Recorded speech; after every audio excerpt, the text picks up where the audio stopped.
सतनाम करता पुरख निर्भव निर्वैर अकाल मूर्त आयुनी सहन गुर प्रसाद ज्ञान जमू गुर दिया अज्ञान निर्विनाश हर कृपा ते संत भेटिया नानक मन प्रगास जेता जियो पिंड सब तेरा तू अंतर्जामी पुरख भगवान दासन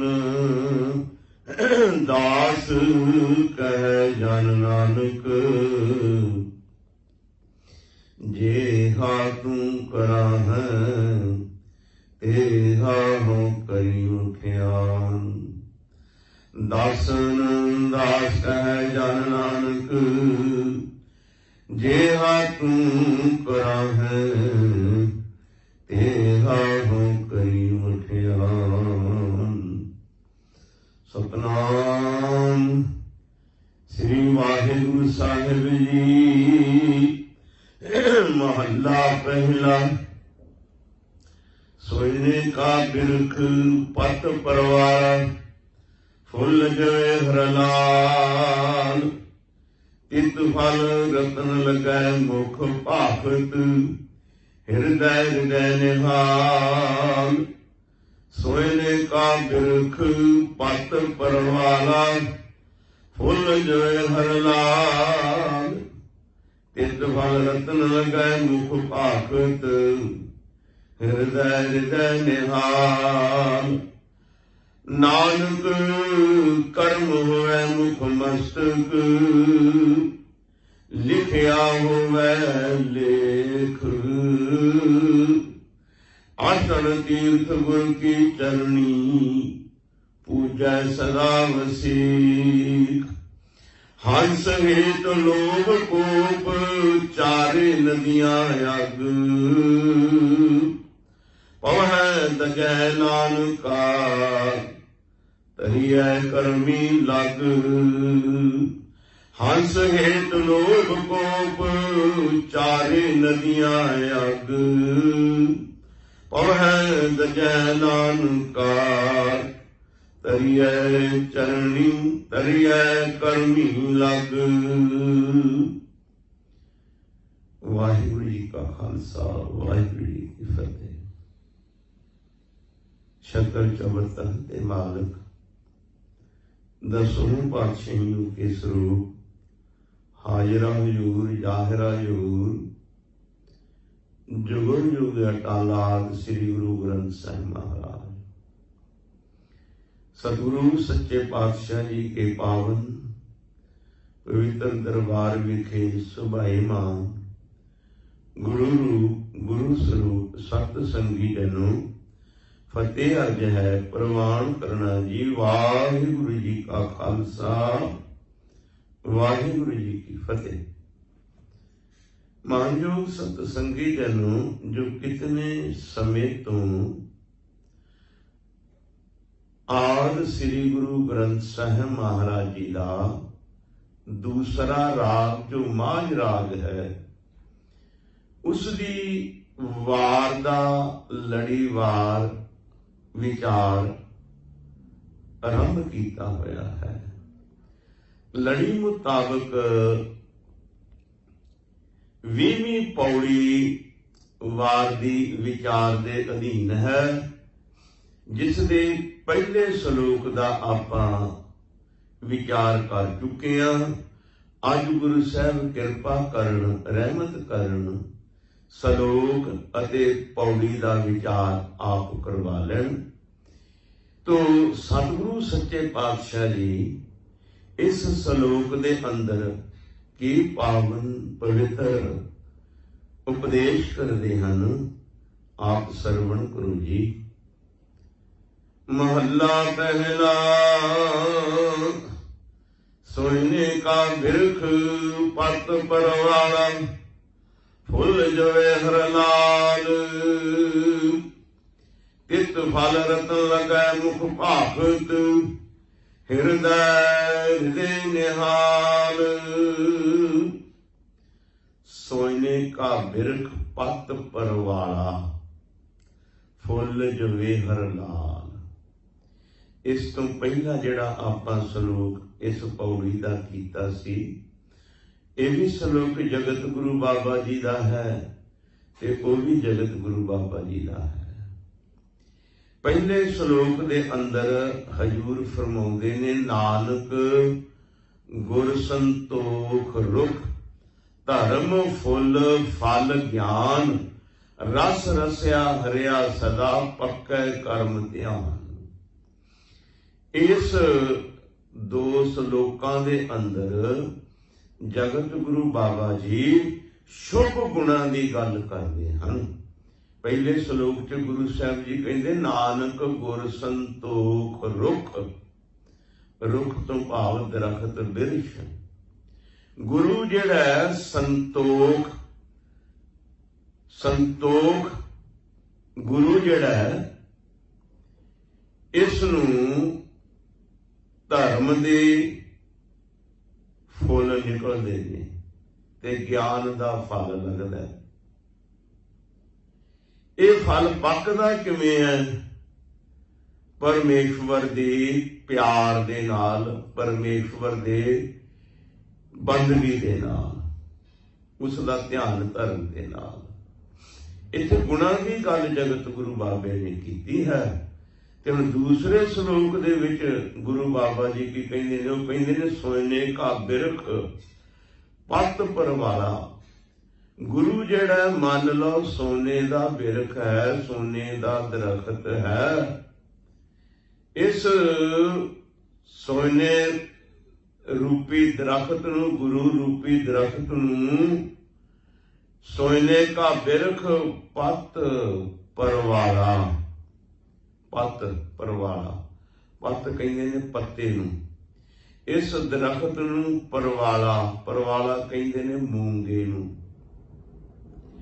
जिवें हुण सोने दा रुख है, ਇਹ ਧਾਤਾਂ ਦੇ ਵਿੱਚੋਂ, 8 ਧਾਤਾਂ ਦੇ ਵਿੱਚੋਂ उत्तम धात मन्नी गई है। उत्तम धात सोने नूं मन्निया गया है। ते जिवें हुण मान लो कि उत्तम धात सोना है, ते इस नूं हुण सोने दे दरखत नूं फिर फुल, पत्ते ते फल काहदे निकलणगे? हीरे मोती लाल जवाहर आदि। सोने का दरखत है, इस दे फुल निकलणगे हीरे मोती लाल जवाहर आदि। ये जिहड़े हीरे मोती हन है ते स्टोन पत्थरी, इन्हां दी किस्मां बहुत ने। जिवें हीरा है, मोती है, लाल है, जवाहर है, नीलम है, पन्ना है, पखराज है, मूंगा है। ये सारियां इन्हां दी किस्मां ने। ते हजूर कहंदे ने, जो गुरु है ओनू पत परवाला, परवाला कहंदे ने मूंगे नूं। उस नूं मूंगे दे पत्ते निकलदे ने, फुल जवेहर लाल, फुल ओनू निकलदे ने जवाहर दे ते लाल दे। इन्हां दी किस्मां ने। ते अगे हजूर की कहंदे ने, तित फल रतन लगै। इस गुरु रूप दरखत नूं, तित गुरु रूप दरखत नूं तित फल लगा। किहड़ा फल लगदा है? तित फल रतन लगा है। इनू रतन दा फल लगदा है। परवाला मूंगे दे पत्ते हन, जवेहर ते लाल दे फुल हन, ते रतन हन फल इसदा। ते हुण है की चीज? रतन की है, जवाहर की है, ते परवाला की है? हजूर कहंदे ने, सोने का बिरख पत परवाला। जेड़े गुरु दे शुभ गुणा रूपी उपदेश ने ना, ये ते है मूंगा। फुल जवेहर लाल, जो गुरु दे बाणी है, ਇਹ ਜਵੇਹਰ ਤੇ ਲਾਲ ਹਨ। ਤਿਤ ਫਲ ਰਤਨ ਲੱਗੈ। ਇਸ ਹੁਣ ਗੁਰੂ ਰੂਪੀ ਦਰਖਤ ਨੂੰ ਰਤਨ ਕਿਹੜਾ ਹੈ? ਗੁਰੂ ਕਾ ਉਪਦੇਸ਼ ਸ਼ਬਦ। ਗੁਰ ਕਾ ਸ਼ਬਦ ਰਤਨ ਹੈ, ਹੀਰੇ ਜਿਤ ਜੜਾਓ। ਗੁਰੂ ਦਾ ਸ਼ਬਦ ਰਤਨ ਹੈ, ਹੀਰੇ ਮੋਤੀਆਂ ਦੇ ਨਾਲ ਜੜਿਆ ਹੋਇਆ ਹੈ। ਭਾਵ ਸ਼ੁਭ ਗੁਣਾ ਦਾ ਫਲ ਤੇ ਫੁੱਲ ਤੇ ਪੱਤੇ ਲੱਗਦੇ ਹਨ। ਪਰਵਾਲਾ ਤੋਂ ਭਾਵ ਸ਼ੁਭ ਗੁਣ, ਜਵੇਹਰ ਲਾਲ ਤੋਂ ਭਾਵ ਸ਼ੁਭ ਉਪਦੇਸ਼, ਰਤਨ ਤੋਂ ਭਾਵ ਸ਼ੁਭ ਸ਼ਬਦ ਬਾਣੀ ਆਦਿਕ। ਤਿਤ ਫਲ ਰਤਨ ਲੱਗੈ, ਮੁਖ ਭਾਖਤ ਹਿਰਦੇ ਹਿਰਦੇ ਨਿਹਾਲ। ਜੋ ਗੁਰੂ ਹਿਰਦੇ ਦੇ ਵਿੱਚ, ਹਿਰਦੇ ਦੇ ਵਿੱਚ ਸਦਾ ਨਿਹਾਲ ਪ੍ਰਸੰਨ ਰਹਿੰਦਾ ਨਾ, ਉਸ ਦੇ ਮੁਖ ਤੋਂ ਜਿਹੜੇ ਬਚਨ ਉਪਦੇਸ਼ ਰੂਪੀ ਨਿਕਲਦੇ ਹਨ, ਇਹ ਮੂੰਗਾ ਲਾਲ ਜਵੇਹਰ ਰਤਨ, ਇਹ ਸ਼ੁਭ ਬਚਨ ਸ਼ੁਭ ਉਪਦੇਸ਼ ਗੁਰੂ ਦੇ ਮੁਖ ਤੋਂ ਜਿਹੜੇ ਨਿਕਲੇ ਪ੍ਰਾਪਤ ਹੁੰਦੇ ਨੇ, ਇਹ ਸੁੰਦਰ ਰਤਨ ਲਾਲ ਹੀਰੇ ਮੋਤੀ ਆਦਿਕ ਹਨ। ਨਾਨਕ ਕਰਮ ਹੋਵੈ ਮੁਖ ਮਸਤਕ, ਲਿਖਿਆ ਹੋਵੈ ਲੇਖ। ਇਹ ਗੁਰੂ ਦਾ ਉਪਦੇਸ਼, ਗੁਰੂ ਦੇ ਸ਼ੁਭ ਗੁਣਾ ਰੂਪੀ ਉਪਦੇਸ਼, ਇਹ ਕਿਹਨਾਂ ਨੂੰ ਪ੍ਰਾਪਤ ਹੁੰਦਾ ਹੈ? ਨਾਨਕ ਕਰਮ ਹੋਵੇ, ਕਰਮ ਤੋਂ ਭਾਵ ਬਖਸ਼ਿਸ਼। ਜਿਨ੍ਹਾਂ ਦੇ ਉੱਤੇ ਬਖਸ਼ਿਸ਼ ਹੋਵੇ, ਜਿਨ੍ਹਾਂ ਦੇ ਮੁਖ ਤੇ ਮਸਤਕ ਦੇ ਉੱਤੇ ਲਿਖਿਆ ਹੋਵੇ ਗੁਰੂ ਦੀ ਬਖਸ਼ਿਸ਼ ਹੋਣੀ, ਉਹਨਾਂ ਨੂੰ ਗੁਰੂ ਦਾ ਉਪਦੇਸ਼ ਪ੍ਰਾਪਤ ਹੁੰਦਾ। ਉਹ ਇਨਸਾਨ ਗੁਰੂ ਦੇ ਉਪਦੇਸ਼ ਨੂੰ ਗ੍ਰਹਿਣ ਕਰਦੇ ਹਨ। ਨਹੀਂ ਤੇ ਕਈ ਵਾਰੀ ਗੁਰੂ ਦਾ ਉਪਦੇਸ਼ ਜਿਹੜਾ ਸੁਣ ਕੇ ਵੀ ਇਨਸਾਨ ਜਿਵੇਂ ਪੱਲਾ ਝਾੜੀ ਦਾ ਇਸ ਤਰ੍ਹਾਂ ਝਾੜ ਦਿੰਦਾ, ਭਾਵ ਕਰਮਾਂ 'ਚ ਨਹੀਂ, ਭਾਗਾਂ 'ਚ ਨਹੀਂ। ਇਹ ਹਜ਼ੂਰ ਕਹਿੰਦੇ ਨੇ, ਇਹ ਗੁਰੂ ਦਾ ਸ਼ੁਭ ਗੁਣਾ ਰੂਪੀ ਉਪਦੇਸ਼ ਜਿਹਦੇ ਭਾਗਾਂ ਵਿੱਚੋਂ, ਜਿਹਦੇ ਮਸਤਕ ਵਿੱਚ ਲਿਖਿਆ ਹੋਵੇ, ਉਸ ਨੂੰ ਪ੍ਰਾਪਤ ਹੁੰਦਾ ਹੈ।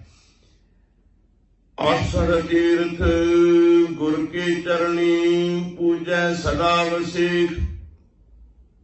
ਜਿਹੜੇ 8 ਤੇ 60 68 ਤੀਰਥ ਹਨ, ਜਿਨ੍ਹਾਂ ਤੇ ਕਿਰਪਾ ਹੁੰਦੀ ਹੈ ਨਾ ਗੁਰੂ ਦੀ ਬਖਸ਼ਿਸ਼, ਉਹਨਾਂ ਵਾਸਤੇ ਫਿਰ ਗੁਰੂ ਕੇ ਚਰਨ ਜਿਹੜੇ ਨੇ ਨਾ, ਉਹ 68 ਤੀਰਥਾਂ ਤੋਂ ਵੀ ਉੱਤਮ, ਵਿਸ਼ੇਖ ਤੋਂ ਭਾਵ ਵਿਸ਼ੇਸ਼ ਹੋ ਜਾਂਦੇ ਨੇ। ਵਿਸ਼ੇਖ ਤੋਂ ਭਾਵ ਜਿਹਨਾਂ ਤੇ ਗੁਰੂ ਦੀ ਰਹਿਮਤ ਹੁੰਦੀ ਹੈ, ਬਖਸ਼ਿਸ਼ ਹੁੰਦੀ ਹੈ, ਜਿਹਨਾਂ ਦੇ ਭਾਗਾਂ ਵਿੱਚ ਗੁਰੂ ਦਾ ਉਪਦੇਸ਼ ਲਿਖਿਆ ਹੈ, ਉਹ ਜਿਹੜੇ ਲੋਕ ਨੇ ਰੱਬ ਦੀ ਭਾਉ ਭਗਤੀ ਵਾਲੇ, ਉਹ ਗੁਰੂ ਦੇ ਚਰਨਾਂ ਨੂੰ 68 ਤੀਰਥਾਂ ਤੋਂ ਵੀ ਵਿਸ਼ੇਸ਼ ਜਾਣ ਕੇ ਪੂਜਦੇ ਹਨ।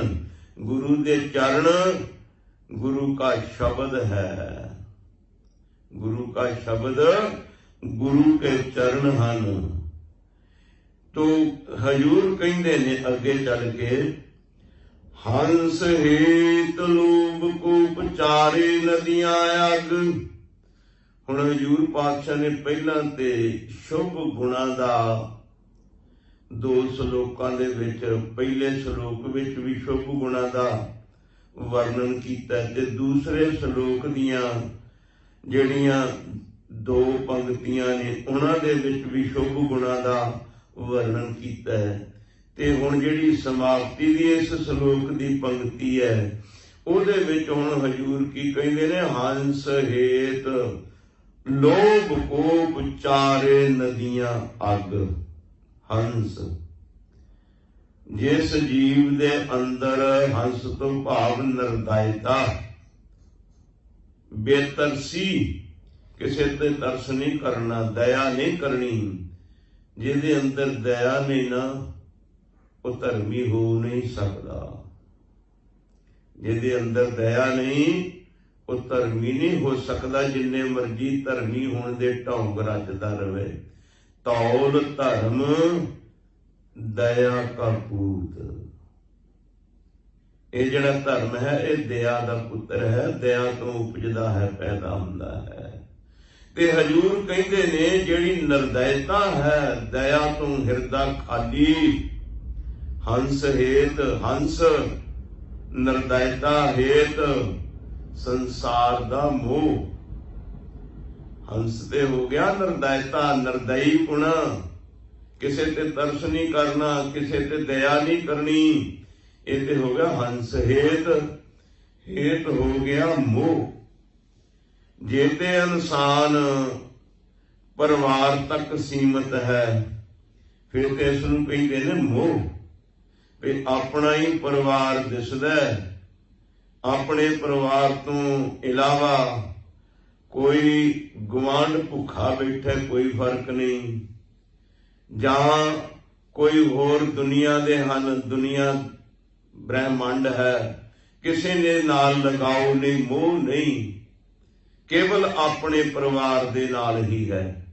इस नूं कहंदे ने मोह। ते जे ये मोह सारे ब्रह्मांड वास्ते हो जावे ते फिर ये प्यार बन जाता है। तो हजूर कहते ने हंस हेत निर्दयता कुणी, मोह आदक लोभ जीव दा चस्का। जीव दे चस्के दा ही मारिया इंसान फिरदा। जे जीव दा चस्का ना होवे ते मेरे ख्याल कोई किसी नूं मिले ना, किसी की परवाह ना करे। हजूर कहते हंस हेत लोभ कोप, कोप क्रोध चारे नदियां अग। ये जड़ियां चारे नदियां हन ना, निर्दयता दी, मोह दी, लोभ लालच दी, जवान दे चस्के दी, कोप क्रोध, ये चारे नदियां अग समान ने। हजूर कहंदे पवह दजह नानका तरिए करमी लग। जेड़ा इन्हां नदियां दे विच पै जावे वो दजह सड़ जांदा है, स्वाह हो जांदा है, खाक हो जांदा है। जेड़ा इन्हां नदियां दे विच निर्दयता दे विच, मोह दे विच, लोभ, जवान दे चस्कियां विच, क्रोध ਇਹਦੇ ਅਧੀਨ ਹੋ ਜਾਵੇ ਉਸ ਦਾ ਬਚਦਾ ਕੁਝ ਨਹੀਂ। ਪਵੈ ਦਜਹ ਨਾਨਕਾ, ਉਹ ਸੜ ਜਾਂਦਾ ਹੈ। ਤਰੀਐ ਕਰਮੀ ਲੱਗ, ਜੇ ਕਿਤੇ ਕਰਮਾਂ ਦੇ ਵਿੱਚ, ਭਾਗਾਂ ਦੇ ਵਿੱਚ ਹੋਵੇ ਤੇ ਇਨਸਾਨ ਗੁਰੂ ਦੇ ਚਰਨਾਂ ਨਾਲ ਲੱਗ ਕੇ ਤਰ ਜਾਂਦਾ ਹੈ। ਕਰਮਾਂ ਦੇ ਵਿੱਚ ਹੋਵੇ, ਬਖਸ਼ਿਸ਼ ਹੋ ਜਾਏ ਤਾਂ ਇਸ ਜੀਵ ਦਾ ਭਾਗ ਉਤਾਰਾ ਹੁੰਦਾ ਹੈ। इन्हां नदियां दे कोलों छुटकारा पैंदा है।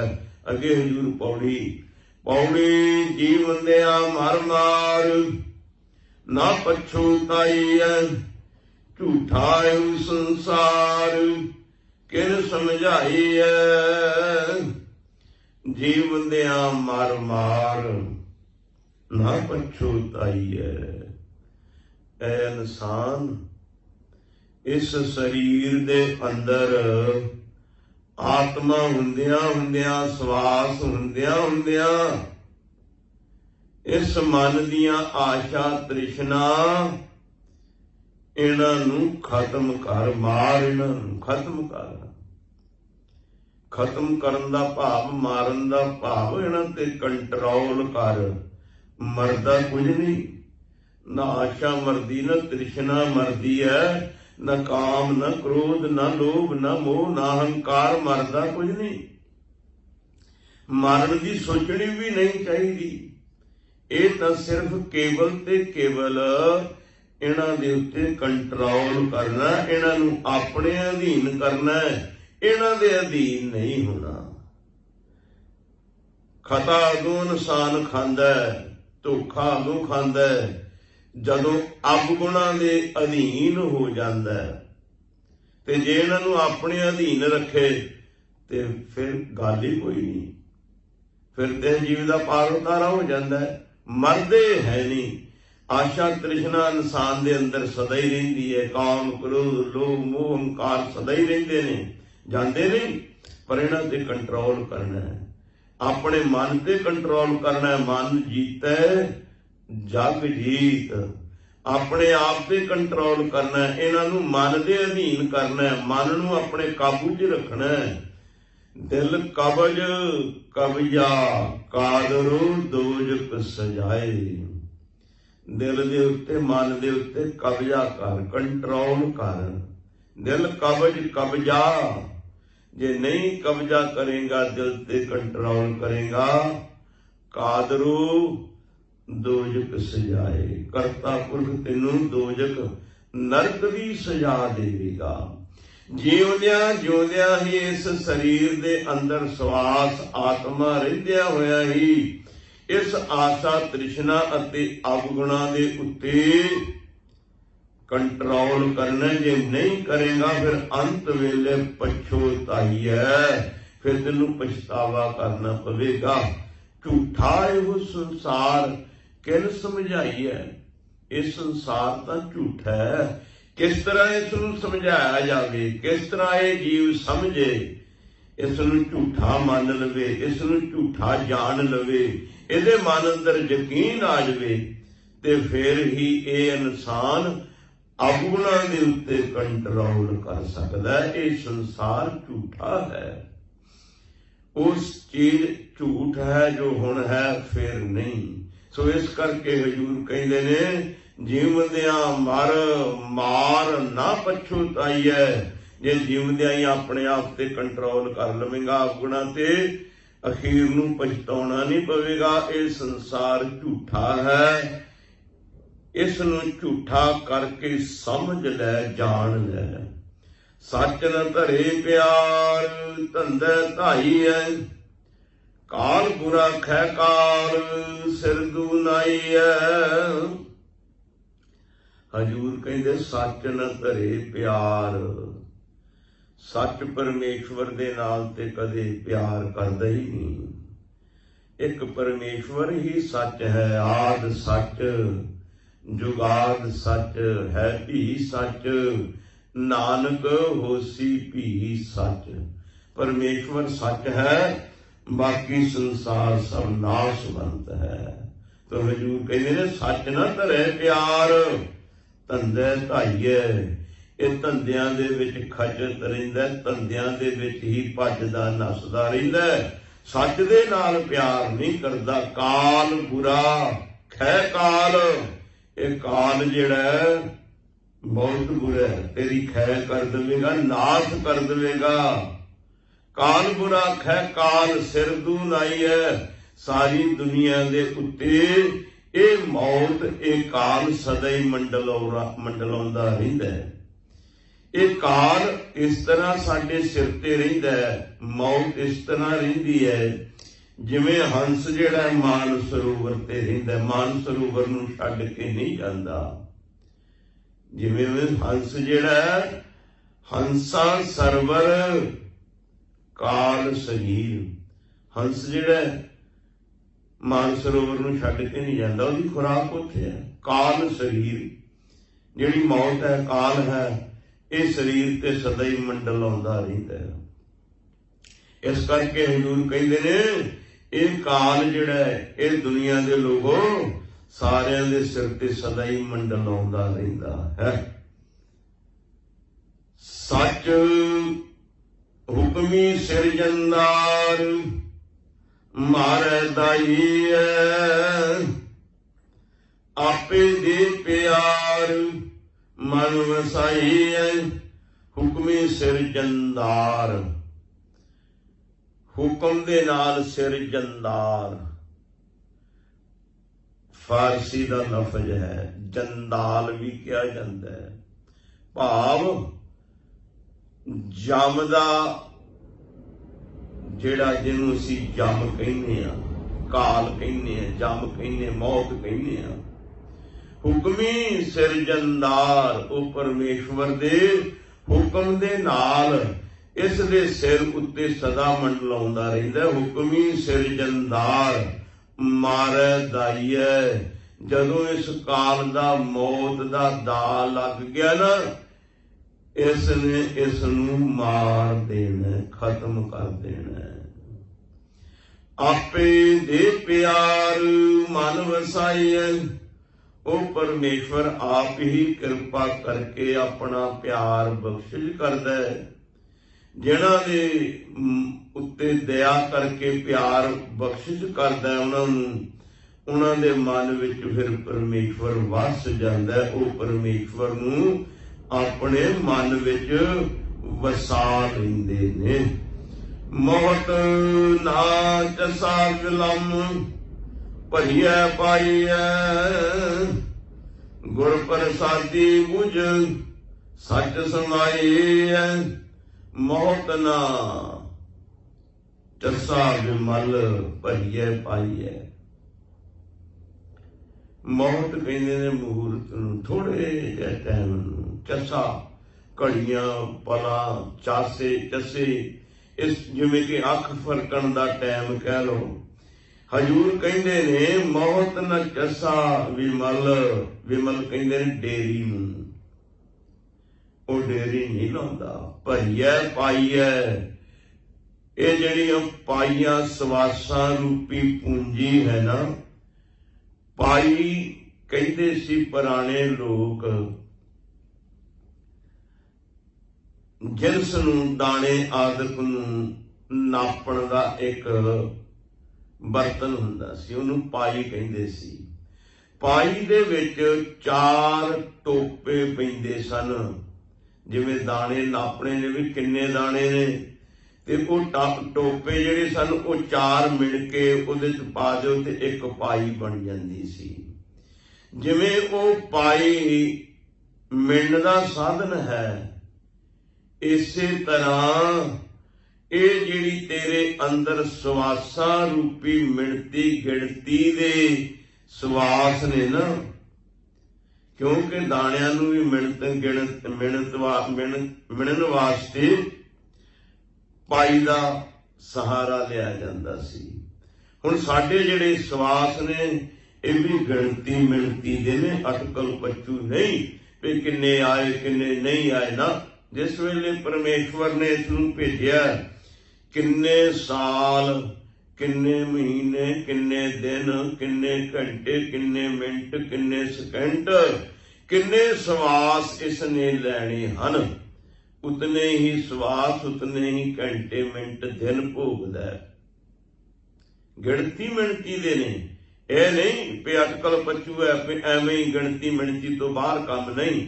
ਇਹ ਸਵਾਸਾਂ ਦੀ ਵੀ ਗਿਣਤੀ ਹੈ ਵੀ ਇਸ ਇਨਸਾਨ ਨੇ ਇਤਨਾ ਚਿਰ ਜੀਣਾ, ਇਤਨੇ ਸਵਾਸ ਲੈਣੇ ਨੇ। ਤੇ ਹਜੂਰ ਕੀ ਕਹਿੰਦੇ ਨੇ, ਗੁਰ ਪ੍ਰਸਾਦੀ ਬੁਝ ਸੱਚ ਸਮਾਈਐ। ਇਹ ਜਿਹੜੀ ਤੇਰੀ ਸਵਾਸਾਂ ਰੂਪੀ ਪਾਈ ਹੈ ਨਾ, ਭਰੀ ਹੋਈ ਸਵਾਸਾਂ ਦੇ ਨਾਲ, ਇਹ ਇੱਕ ਦਿਨ ਮੁੱਕ ਜਾਵੇਗੀ, ਖਤਮ ਹੋ ਜਾਵੇਗੀ।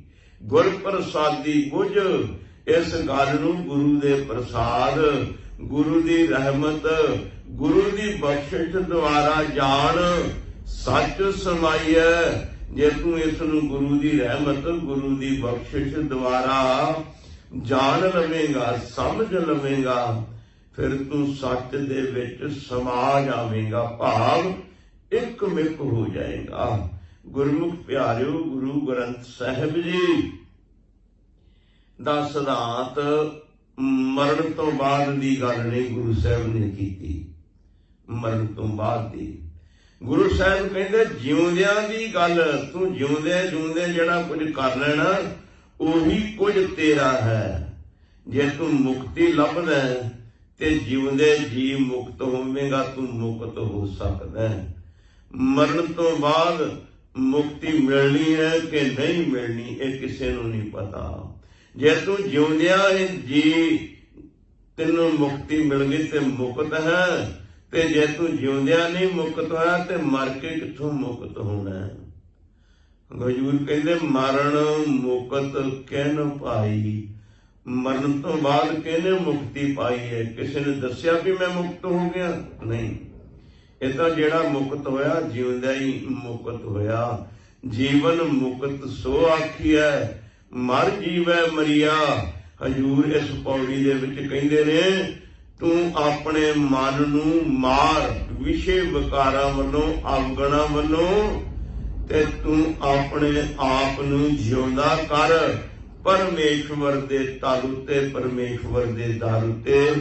ਤੇਰਾ ਜਿਉਂਦਿਆਂ ਜਿਉਂਦਿਆਂ ਵਿਕਾਰਾਂ ਨਾਲੋਂ ਨਾਤਾ ਟੁੱਟ ਜਾਵੇ, ਵਿਕਾਰਾਂ ਵੱਲੋਂ ਤੂੰ ਮਰ ਜਾਵੇਂ, ਖਤਮ ਹੋ ਜਾਏ, ਤੇ ਗੁਣਾ ਵੱਲੋਂ ਤੂੰ ਜੀ ਉੱਠੇ। ਭਾਵ ਤੇਰਾ ਆਤਮਿਕ ਜੀਵਨ